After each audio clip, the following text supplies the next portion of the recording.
Hai adik-adik semuanya, kembali lagi di Mila Channel. Kali ini kita akan membahas tentang rangkuman pelajaran PLBJ untuk kelas 2 SD selama semester 2 dengan kurikulum Merdeka. Sebelum ke materi, jangan lupa selalu dukung channel ini dengan cara subscribe, like, dan share. Terima kasih atas dukungannya. Mari kita lanjut ke materi. Pencak silat. Pencak silat adalah seni bela diri khas Betawi. Kenapa dibilang seni? Karena emang gerakan pencak silat itu indah. Pencak silat juga bisa disebut main pukul. Gerak dasar pencak silat ialah ada kuda-kuda, pukulan, dan tangkisan. Gerak dasar pencaksilat yang pertama kuda-kuda. Jadi kuda-kuda seperti ini ya gambarnya. Kuda-kuda merupakan gerak siap siaga. Macam gerakan kuda-kuda ada kuda-kuda tengah, kuda-kuda samping, kuda-kuda depan, kuda-kuda belakang, kuda-kuda silang depan, dan kuda-kuda silang belakang. Dan yang kedua ada yang namanya pukulan. Ini merupakan contoh gambar pukulan.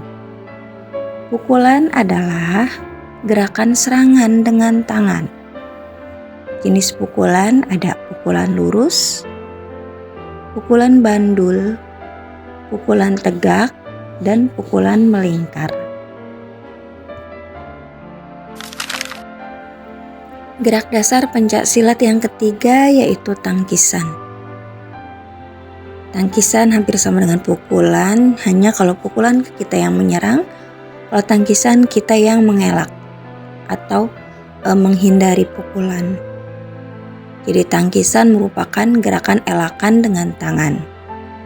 Gerakan tangkisan ada tangkisan dalam, tangkisan luar, tangkisan atas, dan tangkisan bawah. Di dalam pencak silat juga ada yang namanya pola langkah. Pola langkah dalam pencak silat ada pola langkah lurus, pola langkah zigzag, pola langkah U, pola langkah segitiga, pola langkah segi empat, dan pola langkah S. Materi kedua tentang Transjakarta. Transjakarta, ada yang tahu Transjakarta itu apa? Biasa kita sebutnya itu mobil busway ya. Jadi Transjakarta adalah sebenarnya itu salah satu angkutan umum di Jakarta dengan sistem transportasi bus rapid transit atau disingkat BRT. Artinya bus yang cepat, aman, nyaman, dan tepat waktu. Bus ini melintas di lintasan khusus yang disebut busway. Jadi sebenarnya busway itu nama jalan untuk si bus ini. Nama jalan untuk bis Transjakarta. Transjakarta pertama kali beroperasi pada tahun 2004. Mobil Transjakarta ada dua macam, yaitu bus tunggal dan bus gandeng. Ada juga bus yang khusus penumpang perempuan yang berwarna merah muda. Dalam Transjakarta ada dua jenis kursi. Kursi biru dan kursi merah. Kursi merah merupakan kursi prioritas.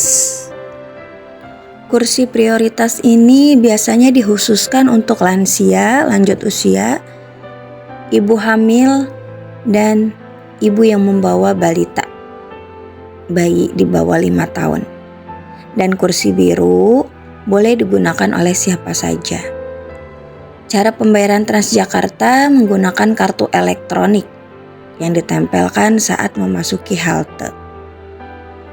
Manfaat Transjakarta ialah lebih aman, nyaman, dan bebas macet. Mengurangi kemacetan, mengurangi penggunaan bahan bakar minyak karena Transjakarta menggunakan bahan bakar gas dan mengurangi tingkat polusi. Ada beberapa larangan saat naik Transjakarta. yaitu dilarang merokok, dilarang makan dan minum, dilarang membawa senjata atau benda tajam, dilarang membawa hewan, dan dilarang membawa makanan yang berbau menyengat seperti duren. Jadi walaupun gak dimakan, tapi kalau dibawa ke dalam bus baunya itu semerbak, itu gak boleh. Pembahasan ketiga tentang alat komunikasi. Alat komunikasi yaitu alat untuk memberikan informasi. Apa saja yang disebut alat komunikasi? Alat komunikasi itu beragam, banyak ya macamnya. Ini kita akan membahas salah satunya. Ada kentungan. Jadi alat komunikasi kentungan itu alat komunikasi tradisional, terbuat dari bambu, biasanya dibawa saat ronda. Untuk memberikan informasi jika ada bahaya atau apa, maka kentungan itu yang dibunyikan. Ada juga namanya surat. Surat juga termasuk alat komunikasi tradisional, dan surat itu harus menggunakan perangko. Ada koran. Koran alat komunikasi media cetak. Dia surat tapi ada gambarnya juga, berupa tulisan dan gambar untuk memberikan informasi atau berita. Televisi alat komunikasi media elektronik yang komunikasinya bisa secara visual yang bisa dilihat dan audiovisual yang bisa didengar.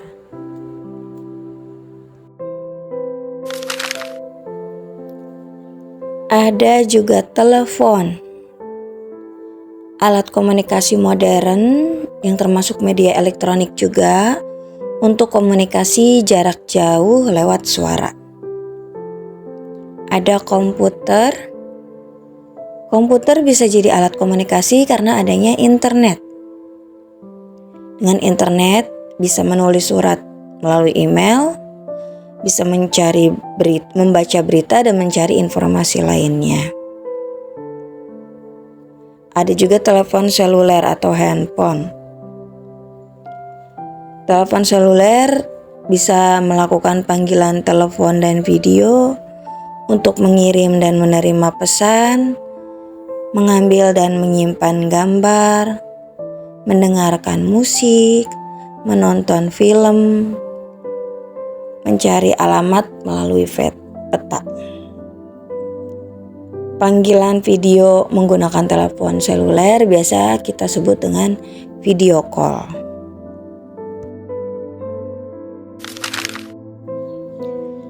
Fungsi alat komunikasi. Pertama, untuk menyampaikan berita. 2, untuk bertukar kabar. 3, bisa untuk berbicara jarak jauh. 4, bisa juga mencari informasi.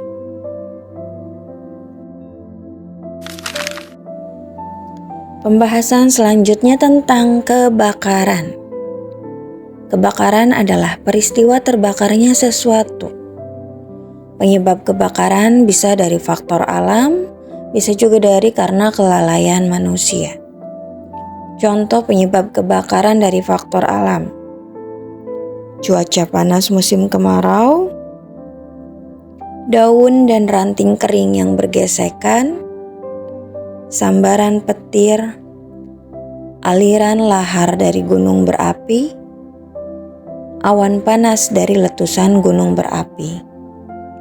Sedangkan faktor yang menyebabkan kebakaran dari kelalaian manusia yaitu lupa mematikan kompor atau tungku, lupa mematikan setrika listrik, membuang puntung rokok sembarangan, merokok saat mengisi bahan bakar, meletakkan lilin menyala di sembarang tempat,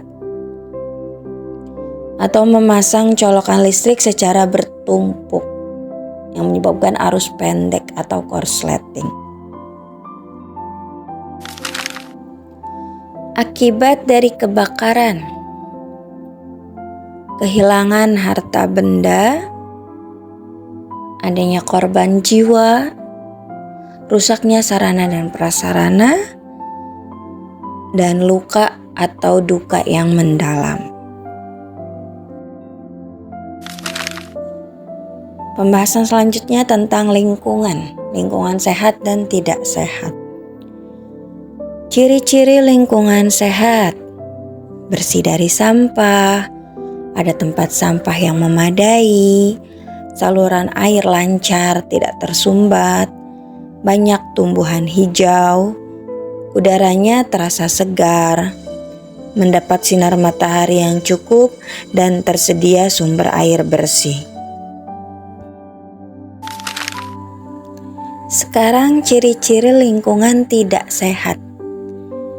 Sampah berserakan di mana-mana, tidak ada tempat sampah yang memadai, saluran air tersumbat oleh sampah, sedikit bahkan tidak ada tumbuhan, udaranya terasa kotor oleh polusi, tidak mendapat sinar matahari yang cukup, dan tidak tersedianya sumber air bersih.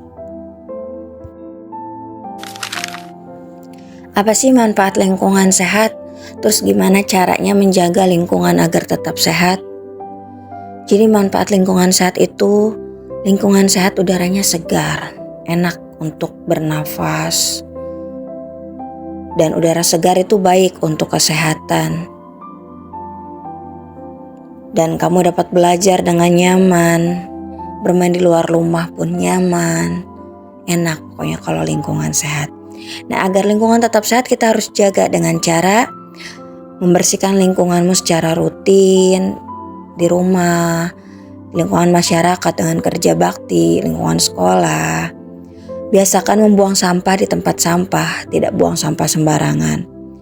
Pisahkan sampah organik dan anorganik. Sampah organik itu yang dari benda hidup kayak daun kering, ranting kering.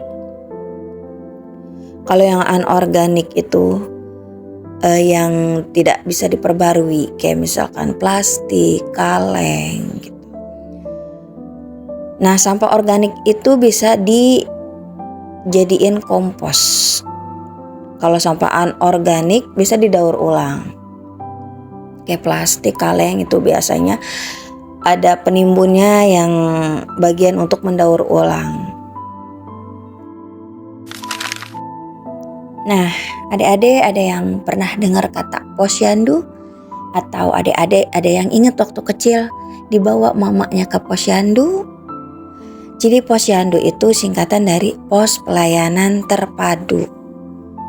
Posyandu adalah kegiatan masyarakat di bidang kesehatan, khususnya untuk ibu hamil, balita, bayi di bawah 5 tahun, dan lansia atau lanjut usia. Di posyandu itu biasanya free ya, tidak dipungut biaya karena ini program dari pemerintah. Biasanya kegiatan di posyandu itu ada penimbangan berat badan, pengukuran tinggi badan, pengukuran tekanan darah, pemberian imunisasi, pemberian vitamin A, pengobatan ringan, dan ada juga beberapa penyuluhan seperti penyuluhan keluarga berencana, penyuluhan kesehatan, dan penyuluhan lainnya. Sekarang kita akan membahas tentang taman kota. Taman kota adalah taman di perkotaan yang ditanami berbagai tanaman yang didesain indah oleh pemerintah. Taman kota dibuat dengan harapan bisa menjadi paru-paru kota yang dapat menanggulangi dampak polusi perkotaan. Dengan demikian, dapat kita ketahui bahwa manfaat dari taman kota ialah dengan tanaman hijau yang dapat menyerap gas-gas beracun penyebab polusi, dan tanaman hijau juga yang berfotosintesis dapat mengubah karbon dioksida menjadi oksigen untuk makhluk hidup bernafas. Lalu rindangnya pohon menjadi penyejuk di hari yang panas. Akar-akar tanaman juga membantu penyerapan air hujan, dan tempatnya yang indah dapat dijadikan tempat bersantai atau melepas lelah. Jadi kenapa bisa dijadikan paru-paru kota? Karena dengan tanaman hijau di taman kota sangat bermanfaat sekali untuk pernafasan makhluk hidup.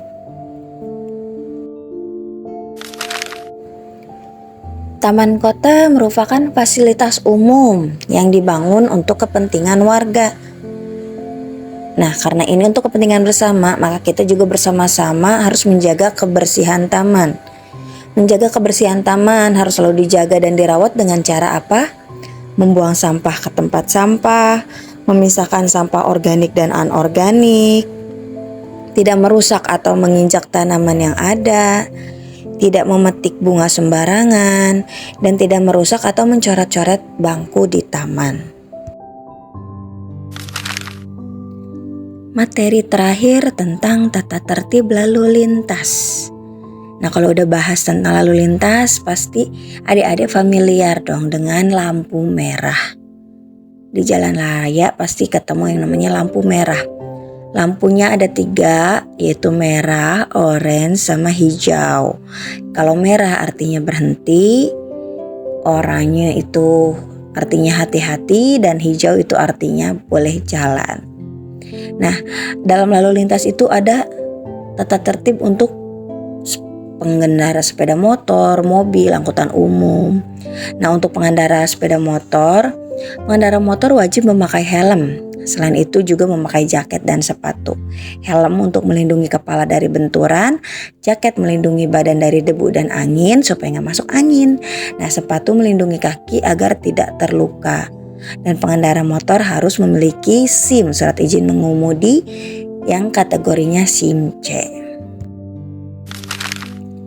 Kalau untuk pengendara mobil pribadi, pengendara mobil wajib memakai sabuk pengaman atau biasa disebut dengan seat belt. Kecepatan kendaraan juga perlu diperhatikan. Berkendara tidak boleh melebihi batas yang ditentukan. Saat menyetir tidak boleh menggunakan telepon. Menggunakan telepon saat berkendara berbahaya dan dapat menyebabkan terjadinya kecelakaan.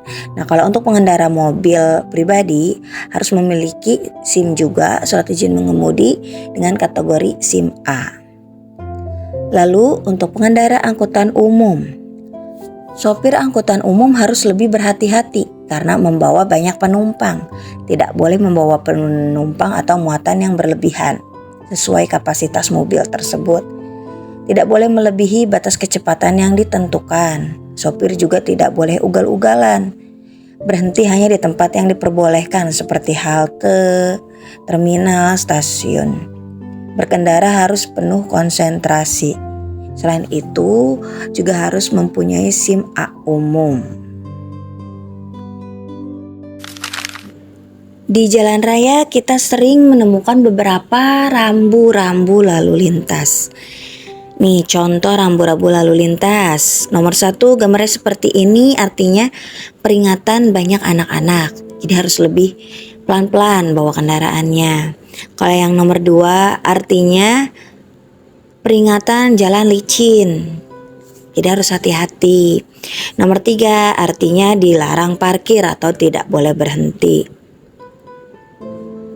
Maksudnya berhenti untuk parkir. Nah, yang keempat, artinya dilarang berhenti, gak boleh stop gitu ya. Yang kelima artinya dilarang berbalik arah atau putar balik. Dan yang keenam artinya tempat berbalik arah. Jadi itu tempat yang ditujukan untuk putar balik. Baiklah, sampai di sini dulu pembahasan kita tentang pelajaran PLBJ untuk kelas 2 di semester 2. Semoga dapat dipahami dan semoga bermanfaat untuk adik-adik. Tetap semangat belajarnya. Yakin pasti bisa dan nanti pas ulangan dapat nilai yang bagus. Terima kasih.